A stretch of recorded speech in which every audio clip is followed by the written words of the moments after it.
Donald Trump has reportedly set an ambitious Christmas deadline for Ukrainian President Volodymyr Zelensky to accept a proposed peace agreement, aiming to wrap up months of war diplomacy before the year ends. He's said to be pushing hard for a swift resolution, presenting this as a decisive moment for peace in Eastern Europe. Meanwhile, President Zelensky has been tirelessly rallying European leaders, seeking their political backing and financial commitment as he navigates ongoing peace discussions with Washington. His diplomatic outreach underscores Kiev's determination not to negotiate in isolation, but with strong European unity behind it. Reports indicate that Zelensky has discussed the detailed, 28-point American peace plan with his closest European allies, sharing the key proposals and gauging their reaction ahead of any formal response. These conversations have centered on balancing Ukraine's sovereignty with realistic steps toward de-escalation. According to insiders, the American proposal consists of three main pillars: a comprehensive ceasefire framework, long-term security assurances for Ukraine, and a roadmap for economic recovery and rebuilding. Each component, officials say, is designed to secure lasting stability and reduce future risks of conflict. These major developments were first reported by the Washington Post on December 10, citing multiple Ukrainian officials familiar with the ongoing negotiations. Their insights offer a rare glimpse into one of the most consequential diplomatic exchanges of the post-war era. The package also touches on sensitive national issues, from Ukraine's long-awaited European Union accession, to the size of its standing army, and even territorial questions that remain deeply contested. Each of these points has become central to defining the terms of peace and sovereignty.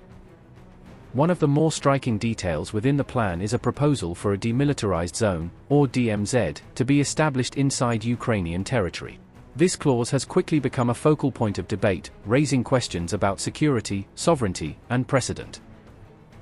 Reports suggest this proposed DMZ would resemble the narrow buffer region that separates North and South Korea, a tense but effective strip of land designed to prevent direct military confrontation. Observers say the comparison highlights both the promise and peril of such a proposal. A demilitarized zone would be established along the existing ceasefire line, creating a buffer region where no active combat would be allowed to occur.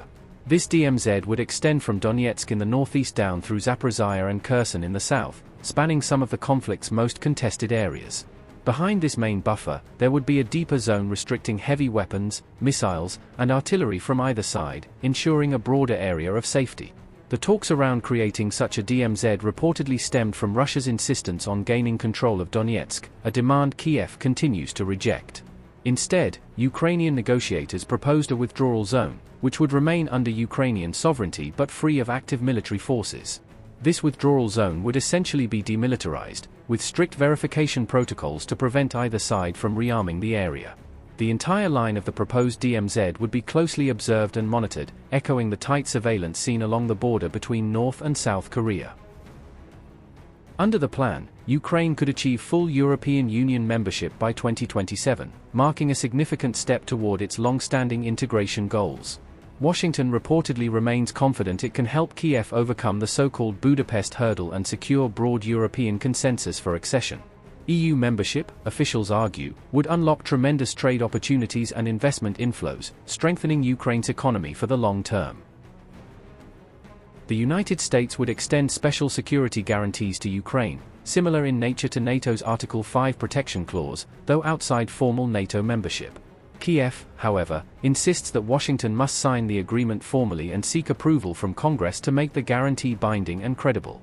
In parallel, European countries would issue their own bilateral commitments, ensuring a layered and collective security framework. The finer details of this arrangement are expected to be worked out by a joint US-Ukrainian working group in the coming weeks. The US-backed plan envisions maintaining a 600,000-soldier Ukrainian army, though some negotiators have advocated for a larger force of up to 800,000 troops. Kiev has firmly rejected Moscow's demand to impose a constitutional limit on its army size, viewing such a restriction as a threat to national defense sovereignty. Under the proposal, the Zaporizhzhia nuclear power plant, currently under Russian occupation, would be placed under US supervision and control. For Ukrainians, this move is seen as both a practical safeguard and a symbolic guarantee of protection from future Russian aggression.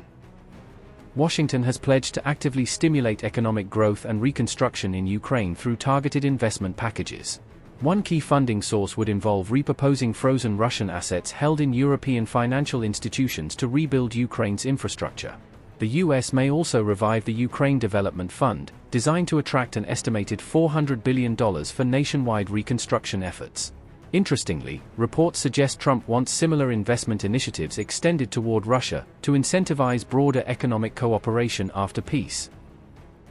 American and Ukrainian negotiators have already held several intensive rounds of discussions in Geneva and Miami, focusing on the details of Donald Trump's proposed peace roadmap. These talks have been described as both tense and intricate, reflecting the complexity of the conflict. Trump's close advisors, Steve Witkoff and Jared Kushner, reportedly traveled to Moscow to meet directly with President Vladimir Putin, attempting to secure Russian buy-in for the peace proposal. Their visit marked a significant, though controversial, diplomatic effort behind the scenes. However, sources suggest that those Moscow talks ended inconclusively, producing no tangible progress or signs of compromise from the Russian side. The failure underscored the deep mistrust that continues to dominate relations between Moscow and Kiev's allies. Since those stalled talks, Zelensky has redoubled his efforts to unite European leaders, appealing for unified backing ahead of any major peace announcement. His strategy reflects a belief that Western solidarity remains Ukraine's strongest safeguard at the negotiation table. Just days ago, on December 8, the Ukrainian president met with French leader Emmanuel Macron, UK Prime Minister Keir Starmer, and German Chancellor Friedrich Merz in London. This European Troika summit was seen as a crucial step towards shaping a united Western proposal.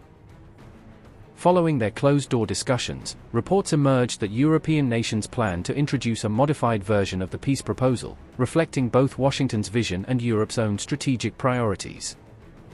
Speaking to reporters afterwards, Zelensky made it clear that despite American pressure, Ukraine will not surrender any of its sovereign territory to Russia under any circumstances. His firm stance continues to resonate strongly among Ukrainians at home. Meanwhile, reports indicate Donald Trump has cooled his tone toward Zelensky once again, growing impatient and insisting that the Ukrainian leader carefully review, and ultimately accept, the US-backed proposal as drafted.